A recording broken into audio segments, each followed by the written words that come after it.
Hello, everybody. Welcome to UGASports Live. My name is Radi Nabulsi. I'm joined by former Georgia Bulldogs head coach Jim Donnan and, of course, Dayne Young, our executive producer on the show, the one who will put all your comments on the screen if you have questions. And we'd like to get your questions. This will be a good week for us to get through the questions in the comment section. Sometimes we don't get to all of them.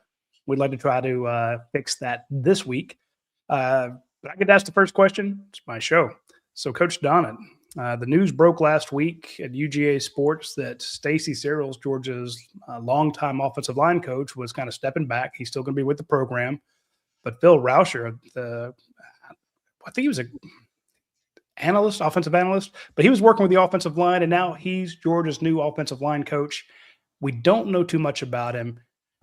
We'd like to get your thoughts and your comments on Georgia's new offensive line coach and kind of this whole situation, because you being a coach, you've hired offensive line coaches, you've coached it yourself, you know it backwards and forwards. What does this do for the University of Georgia, and what can you tell us about Mr. Rauscher? As usual, Kirby's on top of things as far as looking into the future. And one of the things he likes to do as far as the staff makeup is always look for people that are kind of in transition from one job to another that might be able to supplement his staff. If you look back at Muschamp in a situation where he was let go at the University of South Carolina, was kind of trying to figure out what he wanted to do. So he came in here as an analyst, and right away then Lanning left, and he was able to promote him and not miss a beat in certain areas, but certainly losing Lanning was tough. But you had somebody there waiting to take over.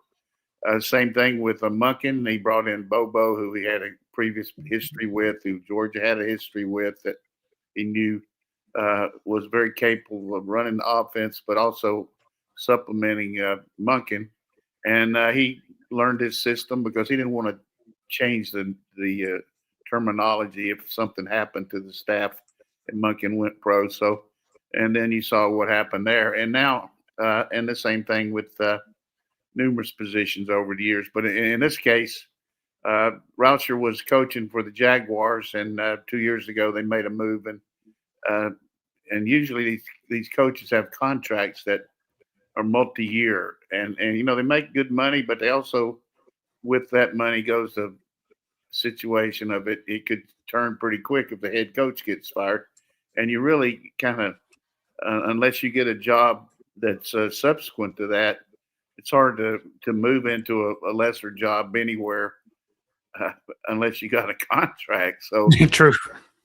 From his standpoint, and I'm not into the numbers here, but here's a young guy that has some really good background of technique and offensive line play in professional level, and also had a history of coaching and recruiting. He was the director of recruiting at Hawaii on the college level, and so you're able to bring in somebody to be the number two guy for the O line. And we've talked numerous times that we have several O line coaches here because you have so many guys to work with that you want to make sure that you keep the first group intact and keep developing. But it's hard to spend the time individually with all those guys when you only have so much time for practice. So we have a group where, the second O-line coach will go with them, some in individual, and then guys like Erickson and other people will help these guys. So I'm getting to the point here that Kirby was ahead of the curve because I think Stacey, 60 years old,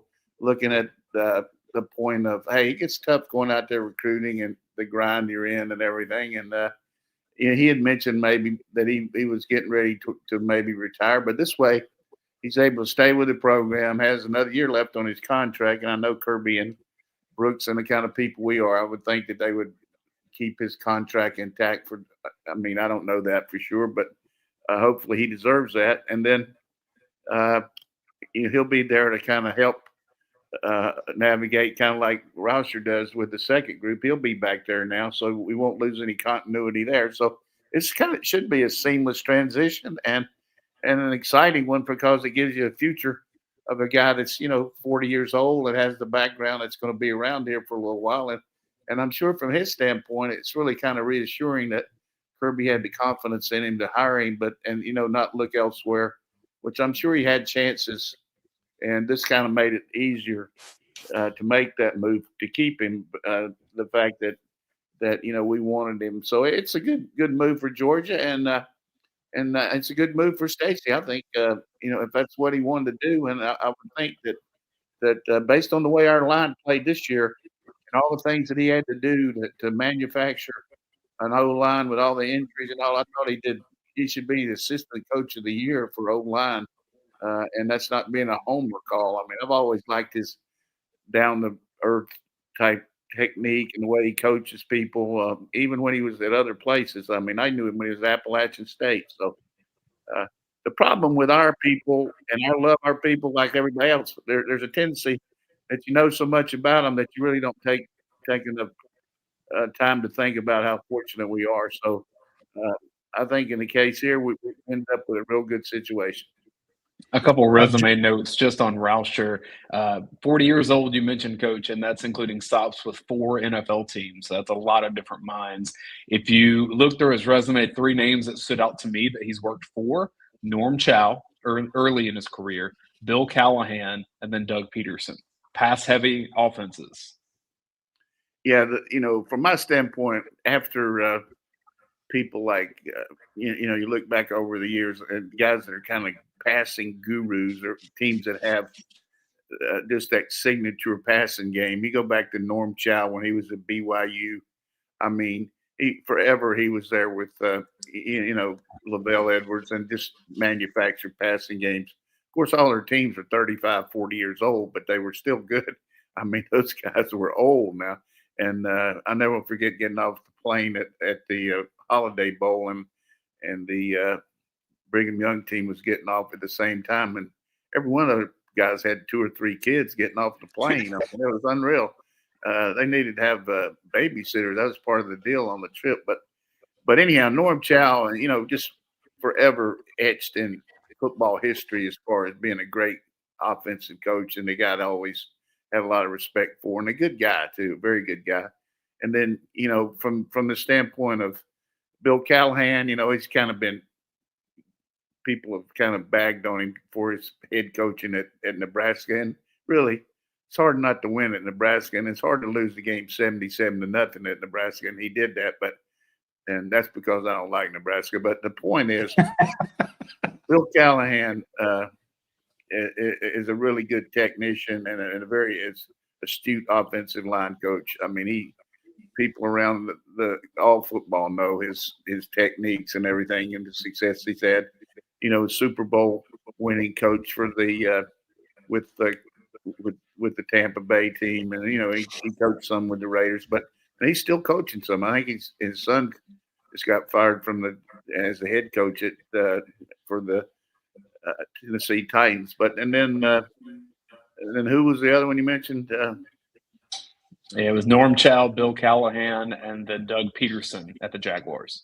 Yeah, Doug Peterson, Super Bowl winning coach, a great quarterback, was a kind of a backup quarterback his whole career, but, won the Super Bowl at Philadelphia. And some of the guys that I know have worked for Doug, and he's an offensive-minded guy that really has always been kind of ahead of the curve. And so, you look at all the guys you work for, and that certainly builds your resume and builds your fundamental thought process about how you're going to coach. But you're always going to coach within a system of who you're working with.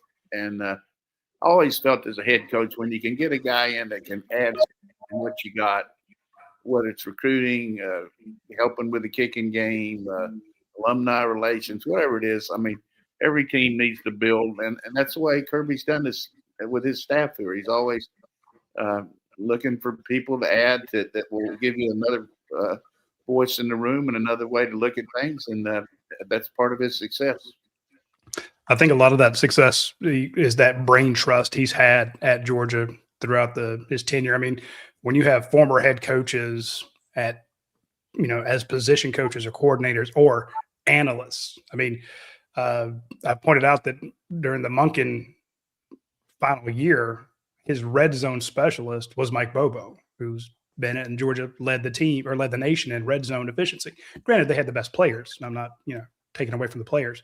And it blows my mind that Brandon Streeter is working with Georgia's quarterbacks. This is a guy who's kind of legendary for his work at Clemson. The fact that you have John Lilly in that tight end room with 6 of the best tight ends in the nation.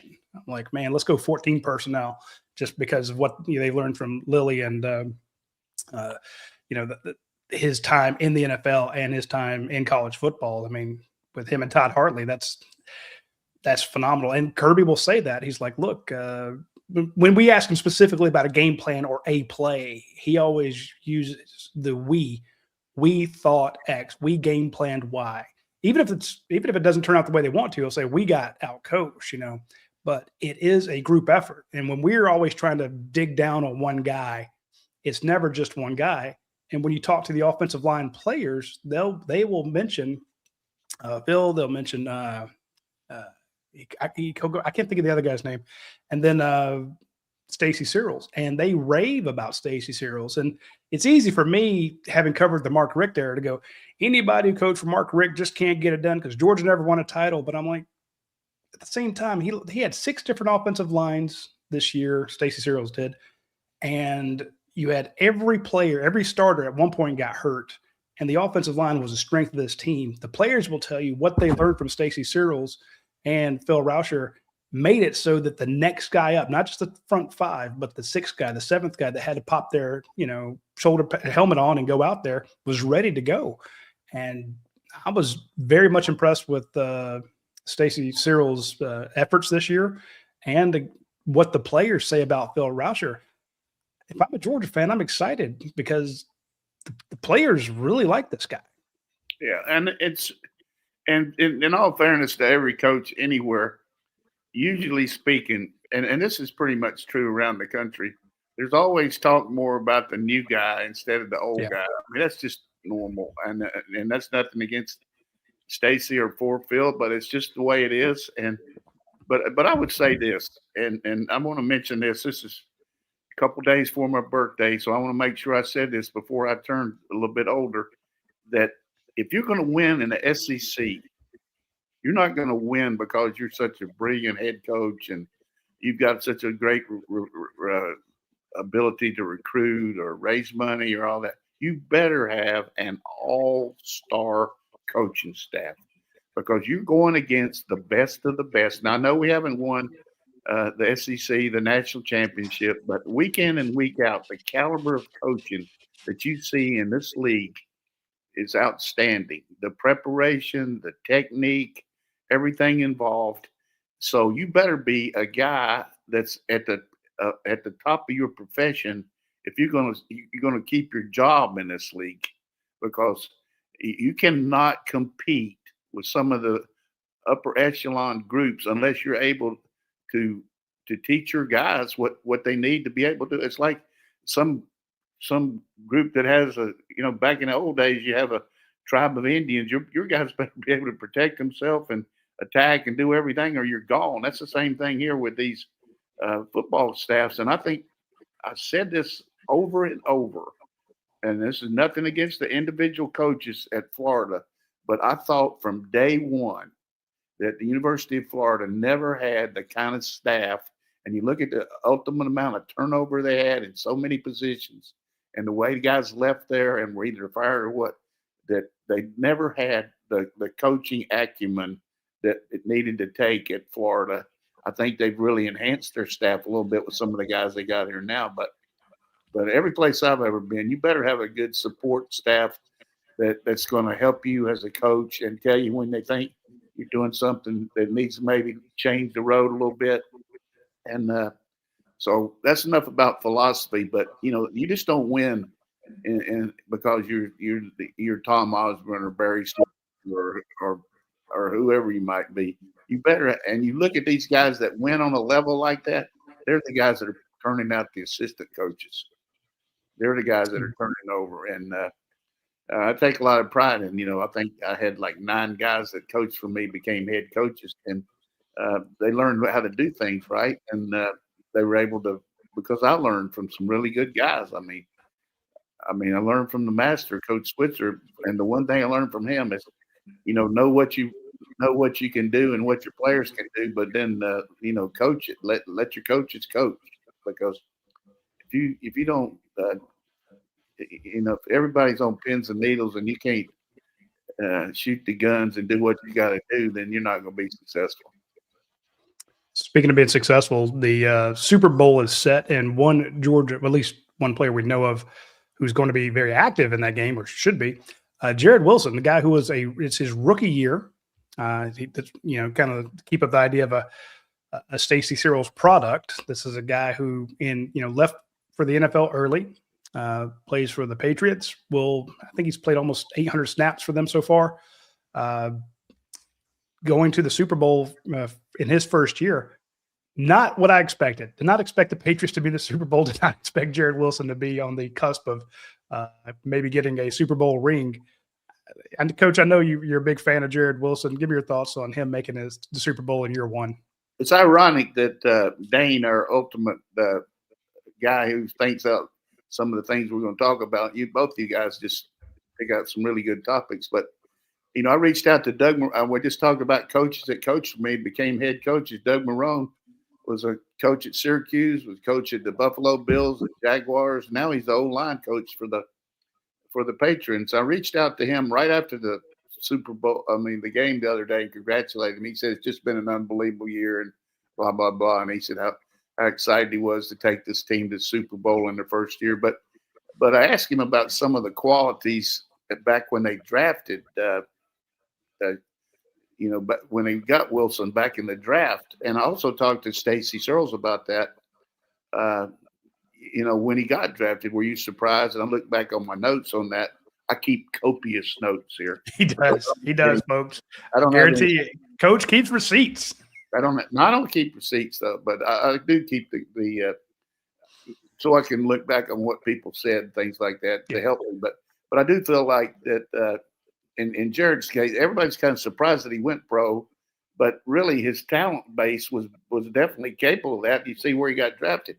The guy ran a 4.83 in the combine. Now, come on. You don't run like that and move like that. And the other thing that he's got that you just cannot coach, you either got it or you don't. You got to have strong hands. His hands are stronger than Ajax, the foaming cleanser. He has got big-time hands, and you couple good feet and good hands and great athleticism, then that shows you why he could play center, but he moved him to guard, and they do so many things up there. You better be pretty smart too, because they run. They don't run the same play twice in maybe 2 weeks. You should see their play sheet. Just like buffet line of plays. So you got to be smart too. So let's brag about the fact that, the last two centers for Georgia playing in the NFL, and the next one's going to be playing too. And the fact that Drew Bobo is going to be, and that's the apex of your protection and the apex of your O-line calls. And we got his brother coming in here. He's a D lineman. He's not the same name as Jared. PJ is going to be a heck of a defensive player for us. He's out of North Carolina too. And I remember back when we got Jared to come here, and Mac Brown was a coach at North Carolina, and he said, "It's unbelievable, Coach, that you guys can come into North Carolina and get the best player in the state like you have." The last 2 years, he said, not only Wilson, but the kid from Salisbury starting for the Falcons. We got both those guys, and great recruiting by Searles and great recruiting by Schumann. So I think that's something we need to lean on a little bit. You just can't get the players out of Georgia and everywhere else, but a real testimony to your team when guys are getting drafted. That shows you that they not only have the ability, but they've been coached from the standpoint of know how to do what's necessary. And the last point I'm going to make, and then we'll get on to the next thing, is our team knows how to run the pass pro schemes that they use in the pros. So many of these teams, and they're going to try it, these new guys coming in SEC and Arkansas and Auburn, and they're going to go out there and they're going to try to run those RPO. They're going to run so many of them, and sure, they're going to work sometime, but your lineman can't ever protect if it becomes third down because all they do is run block. And our guys work on all these different protections that Munkin brought in and Bobo added, and now I'm sure Rauscher. And boy, that helps you when you go up there. When you get on the whiteboard, and you'll be up in NFL for the combine, Roddy. These coaches like Andy Reid or Vrabel or all these guys will put you on the board and say, okay, you got a double read here. You got a 3-5 look. I mean, a 3-2 look, and the backer doesn't come, and the outside end comes, and the tackle locks on. What's your step process? Or if the center shows the mic this way and you slide this way, and they bring an extra guy, what are you going to do? And all those things. Most teams know what to do there. That's pretty basic there, but I'm just saying, when you start showing them the technique you do, and then all of a sudden you go out and run a 4.83 and you got hands like that, that's why you drafted, and that's why he's playing in the Super Bowl. Yeah. I want him to win, but I can't pull for the Patriots. I'm in a quandary, Coach. I'm in a real quandary. Why not? Because it's the Patriots. Screw those guys. Can't stand them. So I pull for maybe I'll go for Kenny Mack in Seattle. Shout out to Kenny McIntosh, the former Georgia running back. Roddy, I know you have to get to the commercials here, but I do want to wrap and just make sure we acknowledge what, and maybe he ends up coaching again. I don't know, but Stacey Searles, and right now we coach him with Georgia as an analyst. What a career that guy's had in college football, and particularly even this season. We all sat there and watched Georgia versus Austin Peay, and watched Georgia just try guy after guy trying to get that offensive line fixed. Could not move the line of scrimmage with Georgia players against Austin Peay players. And then for Dontrell Glover and Juan Gaston to come out and be two of the best players on the team, that's a fantastic job by that offensive line coach to turn what we saw in game 2 into something that could win the SEC championship. Yeah, he plugged Bo Hughley in against Tennessee, and look at the places where some of these guys are going, Hughley and Merriweather, and I'm glad we're able to keep some of our backups because you're going to need those guys. But I really think our O-line next year is going to be really good, and our whole team,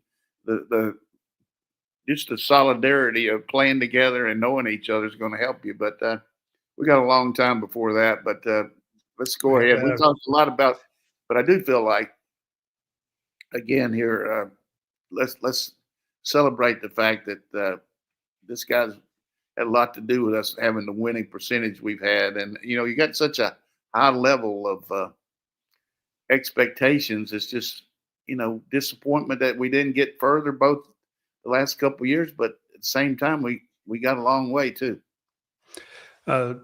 Speaking of coming up next year in the offensive line, the final rankings for the class of 2026 are out. Georgia's 5-star representation on that list comes in at number 9. Ikene Ogboko, the offensive lineman, was basically the final rankings. He's number 9, top 10 ranking, one of the top offensive tackles in the nation.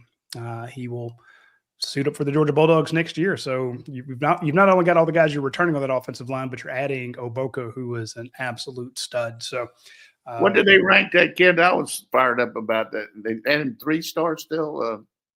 I need to go back and look because they started at number 32 and they've only announced the 5 stars. So we have to wait for the rest of it to come out, which actually it should be. I think they announced the whole thing when the show started. I'll look it up while we go to break here real quick, and we'll have it for you on the backside. Speaking of Ogboko and anybody who could eat a lot of pies, I do want to mention our friends over at Darden's Delights. When you get a chance, you need to order the Smack Your Lips lemon chess pie. I'm just going to tell you, it's a fantastic pie. If you ever had lemon squares, this blows them out of the water completely. You get that fantastic crust. You get the glaze on top. If you're not a person who, now don't get me wrong, they have fantastic chocolate pies, but if you want something that's not chocolate, try the lemon chess pie. Try the gooey pie. Go ahead and have one ordered. It'll be shipped to you. They ship to all 50 states. Order one for the office. Order one for, so you got somebody in the family is having a birthday. Have it delivered to them. I mean, it's a fantastic gift. They will love it. You don't want to get them another stupid tie or, a pair of socks or another mug they won't use. Get them food. Got a birthday coming up. Get them food, and you're helping out a fantastic company run by two Georgia graduates whose daughter is now at midway through her freshman year at UGA. And part of the proceeds go to help kids with developmental disabilities like Miss Darden herself. So check out Darden's Delights. You'll be glad you did so. Also, while you're checking out things, you need to look at Athens Ford. They recently were named the 2025 Impact Partner of the Year by Hope Haven in Northeast Georgia.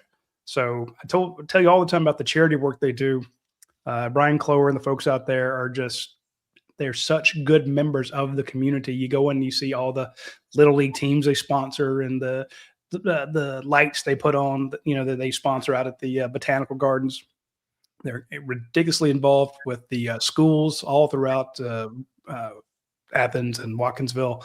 So they're always giving back to the community. They take care of the community. It is a fantastic place. And I don't know who their latest social media person is, but they've got some funny clips on their YouTube page you need to check out. The reels they're doing just crack me up. And I never thought I would laugh at reels from a car dealership, but somebody out there's got a damn good sense of humor. So check out Athens Ford. You'll be glad you did so.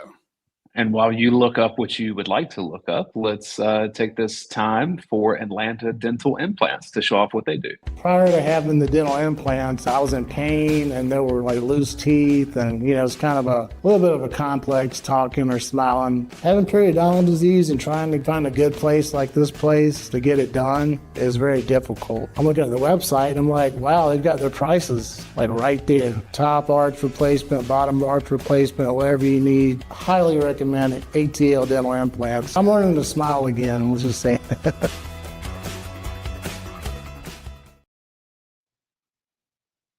ATLimplants.com if you'd like to learn more about them. Appreciate their support of UGAsports.com. And yeah, Zyke Helton is who Coach was referencing there. And you're looking up the final ranking on Zyke? Yeah, it's giving me well, while you weird. Do that in the Super Bowl, I'm also looking at PJ Dean. I want to see where he wound up in the rankings too. If they've got Zyke Helton a 3-star, I would tell everybody don't read the damn list. I mean, we're going to riot. I mean, I'm all for being a team player, but that guy right there, I mean, I'm going to pull on Nick Saban on that. Nick was busting on those, talking about he had a guy starting for him that was rated a 3-star and he had another guy on the bench who was a 5-star. And, they're going to miss that stuff and all. I mean, but most guys can pick a 5-star. I mean, come on. But there's a heck of a lot of difference to me between a 3 and a 4. PJ Dean was number 178. So that's pretty good. Well, they rate out of how many? I mean, that's number 178 in the entire nation. That's out of 3 million players. How many are they rating on their? Oh, 300. They do the top 300. And okay. Voca, Dandridge, Protho, Fitzpatrick, Brooks, Tariq Green, Jordan Smith, Caden Harris, Tariq Jemison, Valden Stone, Lincoln Keys, Bryson Beaver comes in at 206. The quarterback, Graham Houston, Anthony London, and Blake Stewart. No, I don't see him on there. So they didn't knock him in the top 300. So go ahead and fold that list up and spin it down the toilet. Do want to give a shout out to Mike McDonald as well, former Georgia. On my record here right now. Y'all want my mouth-watering guy? That guy right there is a mouth-watering guy if I've ever seen. Maybe not Jalen Carter, but he's a mouth-watering guy. On offensive defense. He's an offensive lineman. I know, but I'm just saying on defense, he's a badass. What's that? If I'm Trey Scott, I'm like, hey, y'all got way too many offensive linemen over here. Yeah, maybe you can put him over there too. A 5 technique. Put him anywhere you want to, but put him on the bus. All right, let's get rolling there. We're team players, but that's pretty chapping my ass right there. So. Yeah. So we've got Jared Wilson on the Georgia side with the Patriots, Doug Marone, also your former assistant coach, as you mentioned, Mike McDonald, former graduate assistant under Richt. Thomas Brown's a running back coach too, isn't he? Correct. So lots of Georgia connections up there. I did see this was one of the, I think it was a Fox 5 TV sports reporter put out the graphics that last year, or I guess this was 2 years ago, the Atlanta Falcons had interviewed both Mike McDonald and Mike Vrabel, the 2 Super Bowl head coaches, for their head coaching vacancy in the last cycle. So tough break for the Falcons. Some of those guys are the ones that rate the rivals top 300 too.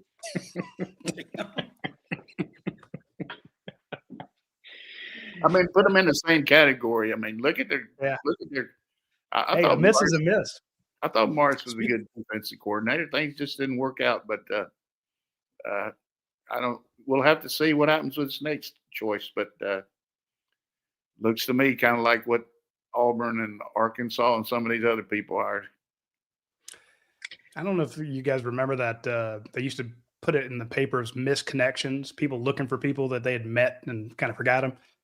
I feel so bad because when I went to Baltimore for a Rivals 5-Star Challenge, Mike McDonald reached out to me and said, "Hey, you want to grab lunch or dinner?" And I'm like, "Yeah, absolutely." And we got so caught up in the 5-Star Challenge. And then it was also a publishers conference that there wasn't any time. And I apologized. I said, "Look, I tried, but I just can't get away." And then he turns on to be this super guy who's, getting head coaching jobs. I'm like, damn it, it should have at least bought him dinner. So talking about missed opportunity. But again, Mike had no reason to reach out to me at all, other than he knew who I was, saw that I was in Baltimore. That's the type of guy Mike McDonald is, and I have been a fan ever since. I want him to win as much as possible, be a head coach, and he's a superstar. And to reach out to a guy that you hardly ever spoke to offer to take him to dinner just because you're in the same town, that's a dude. Tremendous advantage there for you to have that opportunity, because here's a guy that took advantage of being associated with a coach, kind of like, let's just say, Gummy. Montgomery Van Gorder was an analyst, one of Kirby's right-hand men doing a lot of things here, but he built up a relationship with the coach, and his family did, with a coach that got a job with the Eagles, and they brought him in. Same thing with coach here. He was helping as an analyst, or back then, what we call graduate assistants, but he was working for that old Vadati guy who was a linebacker coach. I knew his dad when he coached with Mike Archer at Miami. Very good coach. He was back at Miami when they were really rolling there under Howard Snellenberger. But anyhow, the guy needed some help up there, so he brought him in as an auxiliary analyst up there, and he got his feet on the ground in the pro football, and then Harbaugh told his brother about him, and he took him to Michigan, did well there, and then he did so well, he brought him back to Baltimore, and the rest is history. But that's why you pay your dues and work hard and do what you got to do as a young coach, and understand that every job is a kind of on the scale of getting you where you got to be and how you're going to get there. And sometimes you have to take a different road. But boy, it's an amazing story with Mike McDonald. Well, and as we've been on air, Joe Brady got announced as the head coach of the Buffalo Bills. And so that goes back to that magical 2019 season of Joe Brady and Steve Ensminger calling that offense together for LSU. Well, you knew that was going to happen. I mean, they interviewed Rivers and interviewed all these other guys, but Pagula has always loved him, and certainly Allen does too. And there's no way they're not going to keep that offensive system in there. But at the same time, once he started interviewing with these other people, I think it let Terry Pagula know that, hey, I better jump on this guy. So I think he interviewed with yesterday with the Raiders. And anybody really wants to keep up with pro football, watch the Insiders every night. I know a lot of you watching other things at 7 o'clock, but watch the Insiders on the NFL channel. I mean, it's a guru thing, man. I can't tell you how much I enjoy watching that, but maybe you don't. But you find out a lot of stuff on there, that's for sure. Speaking of Insiders, Daniel Jeremiah very well, and he has his first mock draft out there, and Monroe Freeling and C.J. Allen, late first round picks in his mock draft, Coach. You got the same thing with Freeling that you had with Wilson. I mean, rising guy that's just so athletic that you just can't find guys like that. I mean, you look at what you got to do. Go back to the championship game protecting Fernando Mendoza, those DNs for Miami. You've got to have some tackles in professional football. You got to have 64 of them, plus the backups. And they're just not growing on trees to protect against these Myles Garrett and all these other guys. And here's a guy that's got great feet, is a football junkie, loves the game, is a great team player, plays with pain, is selfishly it'd be great to keep him back, but you can't keep a guy and look him in the eye. I mean, how can you tell Champ Bailey, hey Champ, listen, boy, it'll really help you come back here another year and help George and all, and maybe you can get a little bit better and all that. I mean, you can't do that. That's the way it is with Kirby. He's got these contacts with all these pro teams, and they get these ratings, and they look at, I mean, they don't check the Rivals 300 rating, but they check the ratings, and they go to them, and I'm going to get off of that right now. But seriously. I keep going. It's hilarious. What was Freeling rated when he came here? He was a 5-star. We had him as a first-round pick. Good job. That was good. Hey, we got one right. Yeah. We also had C.J. Allen rated pretty highly as well, and he's projected to be a first-round pick, Coach. Well, he comes from that tree that, Schumann's had so many guys going back to Roquan, who he didn't recruit, but the rest of them he did. And it wasn't his fault. He wasn't coaching here, but he developed Roquan. But, he's got linebacker after linebacker playing up there. You look at Quay Walker and all, and some of these guys are just really special teams phenoms too. So, but the thing about CJ, he knows football. He's really a coach on the field, which you got to have against these really smart quarterbacks up there. You got to be able to make checks on defense, just like you make checks on offense. And maybe a little limited in the pass coverage, which you're looking for, trying to, split hairs here. But as far as physical, can go downhill, can tackle in space, can take on blocks, strong, intelligent. I mean, he'll be an NFL player, and he'll do well up there. My question, I'm a big fan of Raylan Wilson. I think he's got all the tools in the toolbox, if you will.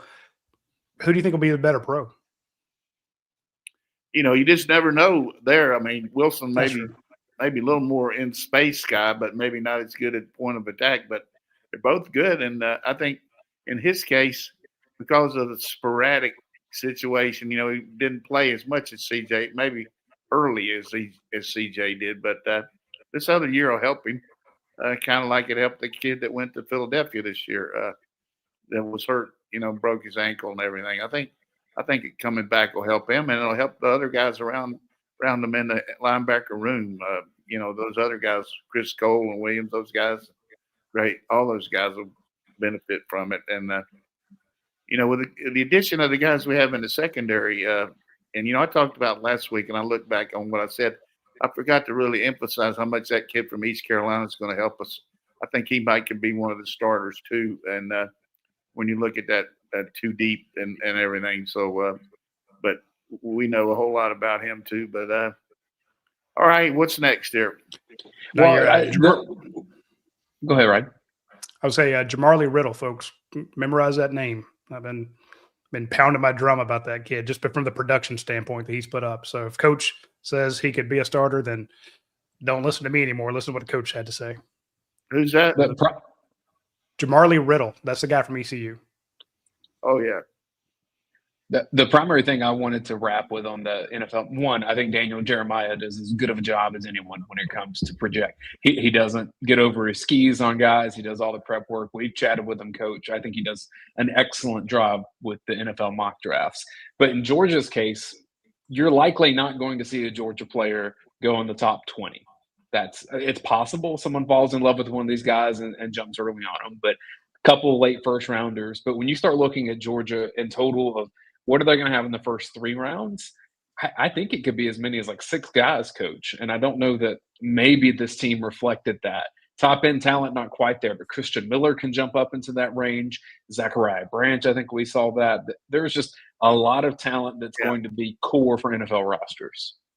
Yeah, we got a lot of guys that are just good team players that'll fill out the 53-man roster. You know, you go through Everett and Bell and Kobe Young and I'm not a TV guy, but I would just say that Football Junkie today, if you really want to get some football, 2:00 NFL Network, you can watch the Senior Bowl practice. And 7:00 tonight, the East-West game, you can watch Bell and also Kobe Young and Thomas play tonight. So that'll be a lot of fun watching those guys. So we got 3 guys in the Senior Bowl, I think. I asked our own Anthony Dasher to make sure we got Thorson and the deep snapper, and then Everett are playing in it. So like to watch those practices. You can see a lot about a kid, how he does one-on-one and how he reacts and all. And you got all those pro coaches watching him. It's a lot of fun.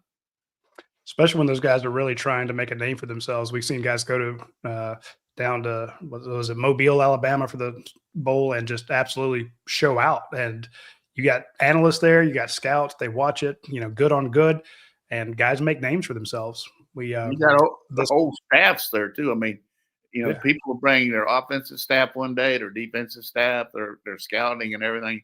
I tell this story about every 3 or 4 years, and I don't know, I might have told it last year, but the year that my last year, I felt like, we had a lot of guys in the game, and I just went over there because really I didn't have anything else to do. I mean, I didn't have a job, so I went over there with a couple of my friends, and I was standing there with Bill Parcells, and and the coach from Green Bay Sherman was running his team, and they were going to do which we call thud, offense against defense, and where you run plays and the defense wraps you up, and then you just see how these kids hit and run and everything. I said, I guarantee you, Kendrell Bell is getting ready to level somebody. He doesn't know what thud is. I mean, somebody's getting ready to take a real reality field.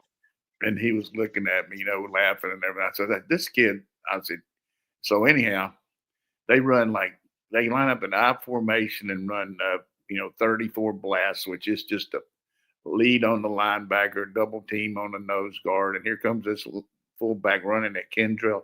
He jacks that guy's jaw back into Mobile Bay and hits back into the tailback and then wraps up the tailback. But he didn't put him on the ground, but he could have. And just everybody there, I mean, even anybody that didn't know any football had to say, who is that guy? I mean, it was one of the most impressive things I've ever seen. Beside the first time I ever saw him run a play in college football, he jumped over the pile on the running down, the group that comes out the lead on the kickoff return, the wedge. He jumped over the wedge and made the tackle. So it's an unbelievable moment there, watching Kendrell do so well down there. And he had a great career, and very proud of Kendrell. Just a tremendous husband now, got a great family. And but he was one of the most physical guys I've ever seen in 50-some years of coaching. I mean, I've seen a lot of guys, but just completely destroy you. He could destroy you. It's like I saw last week, Greg Blue got named the defensive coordinator at Dalton High School. And I was like, do they have targeting in high school? Because they don't. Another guy that just killer hitter. That's a bad wedge word. buster. But you think about some of those guys that we had coming up that Mark did a great job with them, but Blue and then the safety that went and played so long for the Browns, that was a high school quarterback, just unbelievable player too. Those guys could hit. Yeah, but I don't think people give Sean Jones enough credit for his hitting. That's what I'm talking about, Sean Jones. Yeah, and my son Todd. I mean, that last year, killer. Sean Jones and David Pollock and some pretty good players. David Green, he recruited pretty well. So I will say this about Sean Jones. I mean, he wanted to play quarterback, and we gave him a chance, but he was a very athletic guy, just really good athlete and good family, unbelievable family. And now we got another guy that was in that group. His brother's son, we're getting ready to recruit. I saw some guys here lately that his brother played at Georgia Tech. We had those two defensive backs, and his son's Georgia's looking at him. Did you see that the other day, Roddy? I did not. You have to tell me about that. I'm still watching Georgia go after Asa Wall, JT Wall's son, and Andrew Beard, Garrison Hurst's nephew, the local running back. And I'm like, man, you've seen the legacies that have come through. I mean, when you got multiple starting legacies on your offense, and Lawson Lucky and Drew Bobo and 3 or 4 others, I'm like, these guys come up in a football family. You know how excited you have when you get when your quarterback is a coach's son. I'm like, give me a guy that's as tough as JT Wall. Give me if Greg Blue or Sean Jones has a kid, bring him in. Right. See, Justice Haynes is going to be at Tech now, so it's the kid's name. The guy that we had was Cap Burnett, and his brother was Morgan Burnett. Burnett, yeah. I remember when we were recruiting Cap, and Morgan was like in the 8th grade, and he's, Coach, you need to start recruiting me now. That was good. And he turned out to be one of their best ever, so I give him credit for that.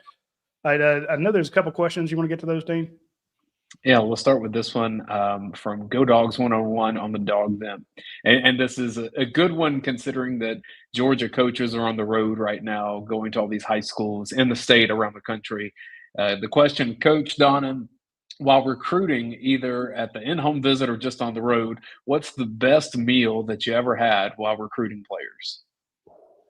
Oh, I tell you what, I could do one of those those book. You could write a book on it or do a TV show on it, because all those mamas, man, they want to do their best for you. So we had some prima. What was hard when you go to 2 or 3 in the night and you had to act like you were starving, and you had to eat all that stuff up. But I really couldn't quantify and say who was the best. I had some that weren't very good, but I do remember the story when we went into with Selfo and up in Pittsburgh, and this lady asked us if we wanted any angel food cake, and we said, yeah, we'll take some. And she said, would you like something to drink?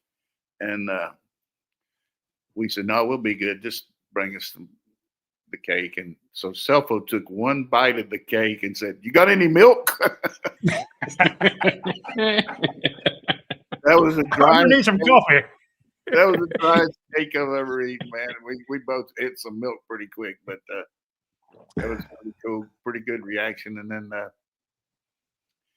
was eating at one place house one time, and this cat jumped on top of my head too, which I didn't react very good to that either. So, did you have any particular restaurants? You're like, if I'm recruiting within a 30-mile radius, I'm gonna try my best to get out to this particular place. Well, Roddy knows if I was in North Carolina, I was going to Lexington Barbecue. If there's any way, I was about to say Lexington Barbecue, and worth it. It's hard to do when you're flying, though. Just as a head coach, you didn't have a chance to be driving around and all.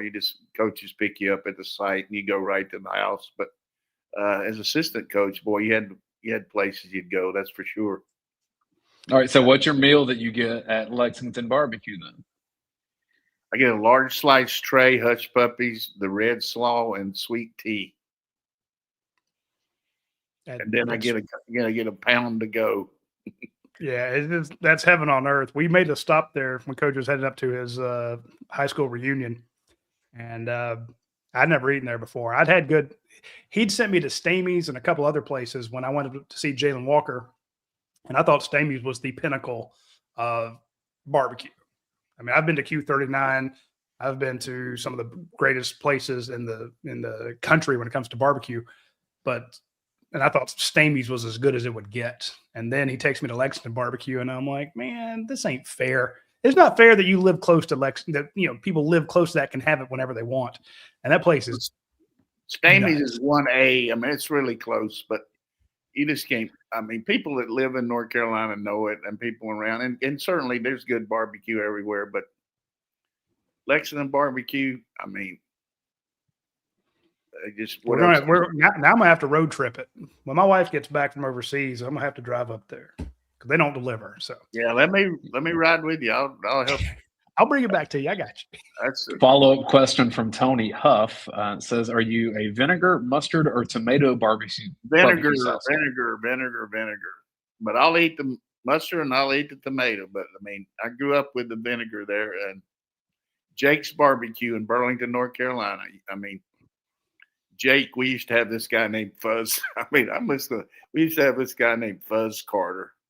There was a little guy, and he was very, I don't know, he wasn't very good about taking care of things, but he would go in there and use so much ketchup on the French fries that Jake would take the bottles when Fuzz would come in there away from the tables because we couldn't get any ketchup. We kept telling Fuzz, we're not taking you anymore. Jake won't let us eat any fries because you don't let us get any ketchup. But I know the fans don't want to hear about that, but old Fuzz, I mean, he would take that ketchup and just slam it on the French fries like unbelievable.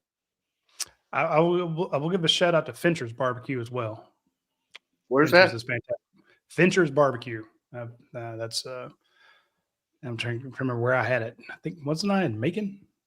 It was in Macon. Yeah, anyway, I mean, Fincher's is great, but I figured, Coach, when they asked you where you'd say Miami, whenever you're recruiting down there, you'd go to Joe's. Yeah, well, I mean, I could go in. If you want me to hit you in Miami, you're going to Joe's Stone Crab. If you're going to Kansas City, you're going to the steak place out there, Jim and Joe's out there. And we'd go there every time. I mean, that's where the Kansas City Chiefs used to go. I mean, you go to these places in Louisiana, get the seafood. I mean, I think it's go down near South Carolina, get some of that Calabash seafood. I mean, I could just do a coach show on eating, and it'd be good. Where to eat?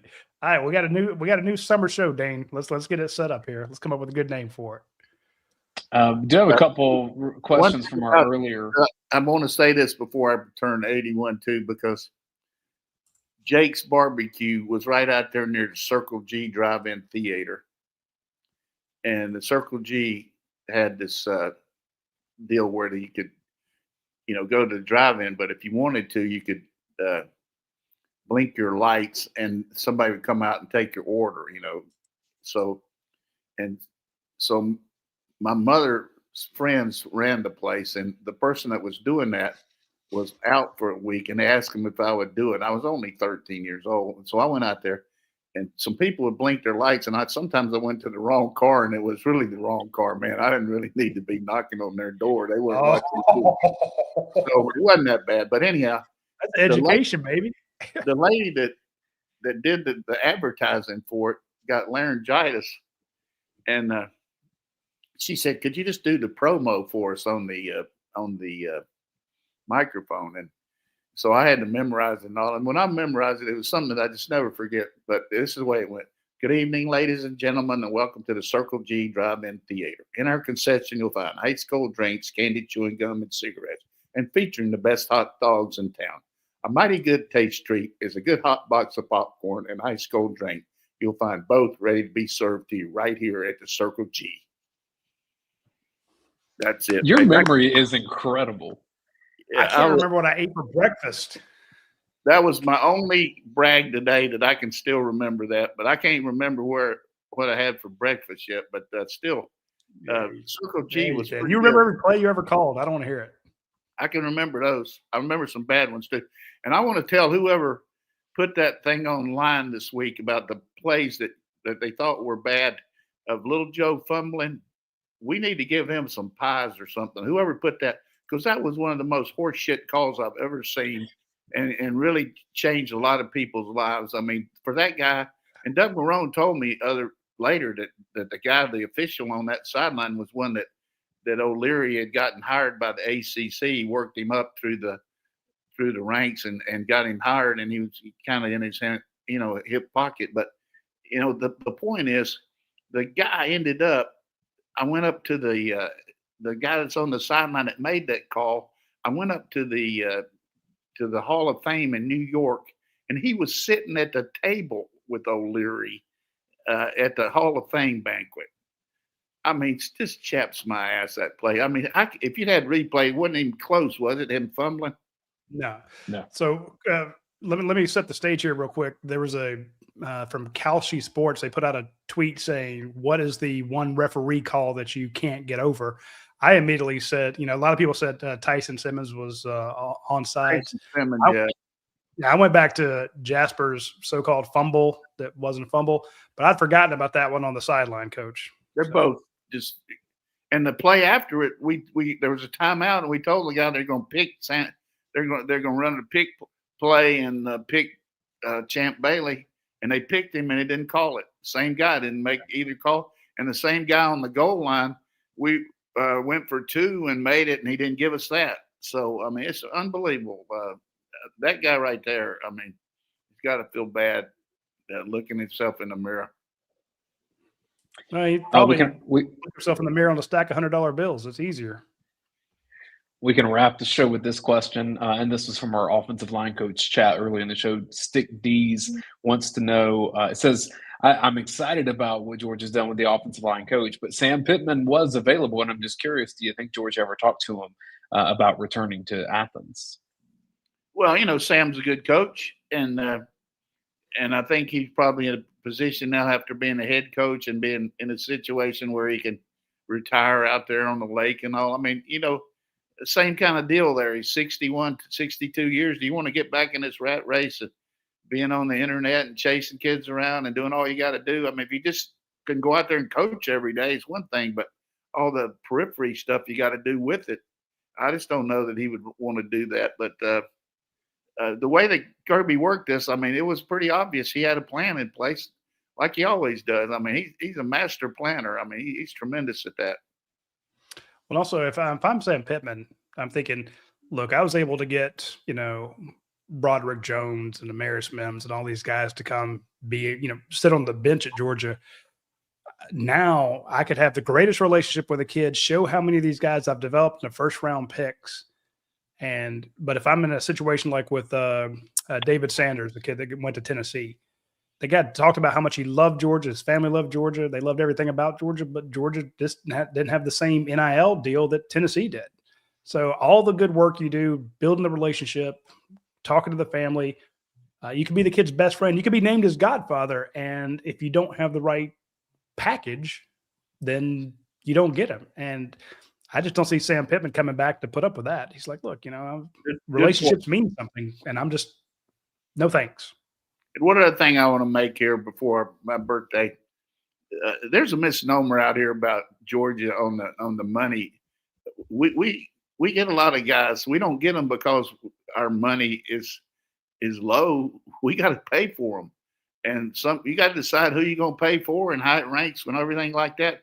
So sometimes you get out of the bidding because you don't want to pay that much. And in this case, Sanders probably got more than we were ready to pay. But if we really want somebody, we got the resources to go get them. So I think that's the wrong chain to be on there. I just think we got a good system in place, but you also got to evaluate what's really saying now in the college football ranks. And it looks like, turnover wise, I mean, retention was great from last year for us, but how you use the portal and build your squad yearly is it now, because developing players, not quite as much a deal as it used to be. For instance, Auburn got 59 new players right now. That's what I read yesterday. Oklahoma State, that great institution of higher learning, 71 miles from Oklahoma, down the turnpike, that if you can't stay on the turnpike and have to go to the bathroom, you might get off to go there, but you might keep going. 71 new players. 71 new players out of their 105. Unreal. That's all the time we have in the show. I'm sorry, I'm just trying to wrap my head around that. It's like 71. Just personally, I'm thinking if someone called me up and said, hey, we want you to come do our radio show, I'd be like, no, thanks. I don't know enough about this team to talk about them. Yeah, I mean, it's incredible. I don't know. You look at Penn State, change your name to the Cyclones. I mean, Iowa State, over, I think 20-some Iowa State players, kind of like James Madison went to Indiana, are going to be playing for Penn State next year. And all the Penn State guys are at Virginia Tech, and a lot of the Georgia Tech guys are at Florida. It's and Texas. And Tennessee. That D coordinator's taking 3 or 4 pretty good players to and Tennessee again. I usually don't take up for somebody, but you look at the draft here. Those 2 corners that didn't play for Tennessee this year, that got hurt, they're listed in the top 20 in the country. And you lose guys like that, you can see why their defense wasn't quite as good. That's for sure. But I don't feel sorry for Tennessee, and we don't play them next year. But injuries play a big part in your success and failure. And you just can't manufacture corners like that. Really hard. I'd say give me that Ole Miss game with Drew Bobo and Gabe Harris healthy, and I tell you, it's a different outcome.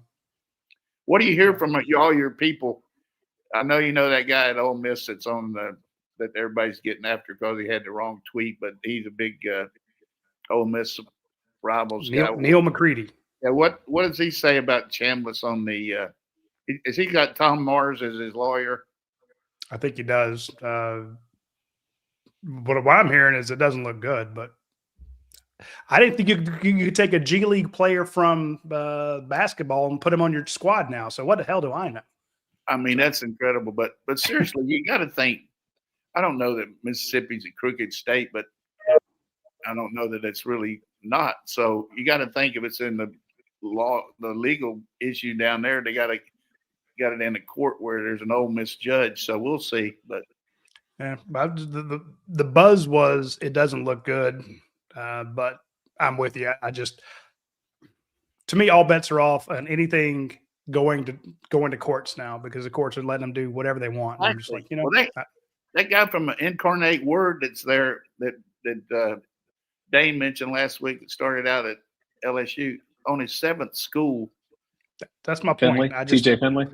TJ Finley, but Chambliss can't be eligible. I don't know where do you draw the line, but that's why I'm saying. I mean, I just don't even know anymore, which is typical of the way I end a show. So, folks, we will talk to you all next week. We appreciate you joining us here on this Tuesday afternoon, and we hope you all stay warm. We'll see you then.